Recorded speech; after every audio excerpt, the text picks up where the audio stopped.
അസ്സലാമലൈക്കും നമസ്കാരം. ഇന്ന് ഞാൻ വന്നിട്ടുള്ളത് ഒരു വെജിറ്റബിൾ മസാല കറിയുടെ റെസിപ്പിയുമായിട്ടാണ്. വീഡിയോ ഇഷ്ടമാകുന്നുണ്ടെങ്കിൽ ചാനൽ ഒന്ന് സബ്സ്ക്രൈബ് ചെയ്യണേ.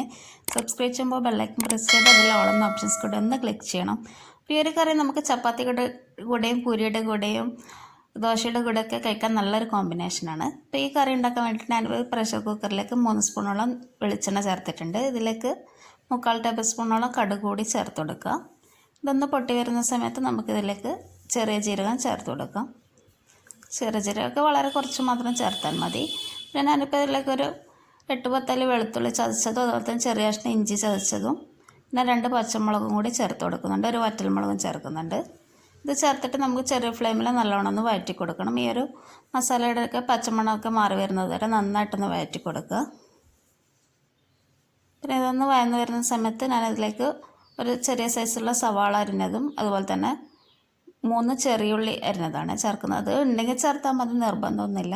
പിന്നെ കുറച്ച് കറിവേപ്പില കൂടി ചേർത്ത് കൊടുക്കുന്നുണ്ട്. ഇതും ചേർത്തിട്ട് നല്ലോണം ഒന്ന് വഴറ്റി കൊടുക്കണം. ഈ ഒരു ഉള്ളിയുടെയൊക്കെ സവാളയുടെയൊക്കെ പച്ചമണം മാറുന്നത് വരെ നന്നായിട്ടൊന്ന് വഴറ്റി കൊടുക്കുക. പിന്നെ അതിലേക്ക് ആവശ്യത്തിനുള്ള ഉപ്പ് ഈ ഒരു സമയത്ത് തന്നെ ചേർത്ത് കൊടുക്കുക. ഉപ്പൊക്കെ നമ്മുടെ പാകത്തിനനുസരിച്ചിട്ടുള്ളത് അങ്ങനെ ചേർക്കുക. അതും ചേർത്തിട്ട് നല്ലോണം ഒന്ന് ലോ ടു മീഡിയം ഫ്ലെയിമിൽ നന്നായിട്ടൊന്ന് വഴറ്റി കൊടുക്കണം. പിന്നെ വെളിച്ചെണ്ണയൊക്കെ ആവശ്യമുണ്ടെന്നുണ്ടെങ്കിൽ കുറച്ചുകൂടി അങ്ങനെ ചേർത്ത് കൊടുക്കാം കേട്ടോ. പിന്നെ ഞാനിപ്പോൾ ഇതിലേക്ക് ചെറിയ സൈസുള്ള തക്കാളി കൂടി ചേർത്ത് കൊടുക്കുന്നുണ്ട്. പിന്നെ വീഡിയോസൊക്കെ ഇഷ്ടമാണെന്നുണ്ടെങ്കിൽ അത് ലൈക്ക് ചെയ്യണേ. പിന്നെ റെസിപ്പീസൊക്കെ ട്രൈ ചെയ്യുന്നൊക്കെ ഉണ്ടെങ്കിൽ അഭിപ്രായങ്ങളൊക്കെ അറിയിക്കുക. പിന്നെ ഞാനിപ്പോൾ ഇതിലേക്ക് 1/2 ടീസ്പൂണോളം മഞ്ഞൾപ്പൊടി കൂടി ചേർത്ത് കൊടുക്കുന്നുണ്ട്. പിന്നെ 1 സ്പൂണോളം ചിക്കൻ മസാലപ്പൊടി ചേർത്ത് കൊടുക്കുന്നുണ്ട്. ചിക്കൻ മസാലപ്പൊടിയൊക്കെ നിങ്ങൾ ഉപയോഗിക്കുന്നവരാണെങ്കിൽ അങ്ങനെ ചേർത്താൽ മതി. അല്ലെങ്കിൽ മല്ലിപ്പൊടിയും ഗരം മസാലയൊക്കെ കുറച്ച് അധികമായിട്ട് അങ്ങനെയും ചേർക്കുക. പിന്നെ ഞാനിപ്പോൾ ഇതിലേക്ക് 1 ടേബിൾ സ്പൂണോളം മല്ലിപ്പൊടി കൂടി ചേർത്ത് കൊടുത്തിട്ടുണ്ട്. ഇതൊന്ന് ചെറിയ ഫ്ലെയിമിൽ നന്നായിട്ട് ഇതിൻ്റെ പച്ചമണം മാറുന്നത് വരെ നന്നായിട്ട് വഴറ്റി കൊടുക്കുക. പിന്നെ ഈ ഒരു സമയത്ത് ഞാനിപ്പോൾ ഇതിലേക്ക് 3/4 ടേബിൾ സ്പൂണോളം മുളക് പൊടി ചേർത്ത് കൊടുക്കുന്നുണ്ട്. മുളക് പൊടിയും അതൊക്കെ നമ്മുടെ എരിവിനനുസരിച്ച് കൂട്ട് കുറക്കുകയൊക്കെ ചെയ്യാം. ഞാനിപ്പോൾ 1/2 ടീസ്പൂണോളം കുരുമുളകിൻ്റെ പൊടി കൂടി ചേർത്ത് കൊടുക്കുന്നുണ്ട്.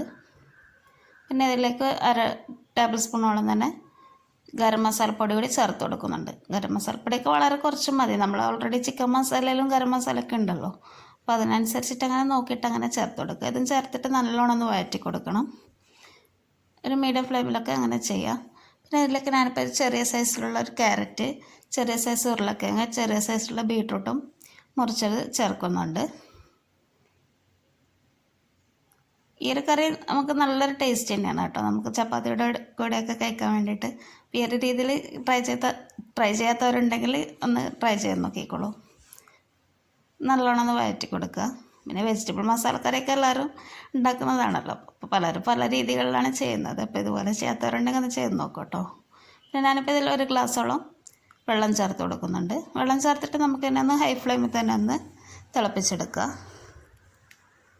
നല്ലോണം ഒന്ന് തിളച്ച് വരണം. പിന്നെ നമ്മൾ ഈ ഒരു കറി പാനിലൊക്കെ ചെയ്യുന്ന സമയത്താണെങ്കിൽ നമുക്ക് ആദ്യം ബീട്രൂട്ട് ഒന്ന് ചേർത്ത് കൊടുത്തിട്ട് കുറച്ച് സമയം നന്നായിട്ട് വെന്ത ശേഷം മാത്രം ഏകദേശം ഒരു വേവായി വരുന്ന സമയത്ത് മാത്രം നമുക്ക് ക്യാരറ്റ് ഉരുളക്കിഴങ്ങ് ചേർത്ത് കൊടുത്താൽ മതി. ഇതിപ്പോൾ ഞാനിപ്പോൾ പ്രഷർ കുക്കറിൽ ചെയ്യുന്നതുകൊണ്ട് എല്ലാം ഒന്നിച്ചങ്ങ് ചേർത്തുന്നേ ഉള്ളൂ. ഈ തിള വരുന്ന സമയത്ത് ഞാനിപ്പോൾ ഇതിലേക്ക് 5 ബീൻസ് അരിഞ്ഞതോടെ ചേർക്കുന്നുണ്ട്. ഇത് ഓപ്ഷണലാണ്. നമ്മുടെ കയ്യിലുണ്ടെങ്കിൽ ചേർത്താൽ മതി, നിർബന്ധമൊന്നുമില്ല. ഞാനിപ്പോൾ കുറച്ച് മല്ലിയില കൂടി ചേർത്ത് കൊടുത്തിട്ടുണ്ട്. ഇനി നമുക്കിത് ഉപ്പൊക്കെ പാകമാണോ നോക്കിയിട്ട് നമുക്കങ്ങനെ പ്രഷർ കുക്കർ അടച്ച് വെക്കാം. ഇതിനെ ഒരു മീഡിയം ഹൈ ഫ്ലെയിമിൽ നമുക്ക് 4 വിസിൽ വരെ വേവിച്ചെടുക്കാം.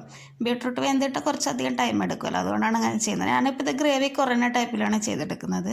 ഗ്രേവി കൂടുതൽ വേണമെന്നുണ്ടെങ്കിൽ നമുക്ക് അതിനനുസരിച്ച് വെള്ളമൊക്കെ ചേർക്കാം. നമ്മുടെ അടിപൊളി മസാലക്കറി റെഡി ആയിട്ടുണ്ട്. എല്ലാവരും ട്രൈ ചെയ്ത് നോക്കണം. താങ്ക്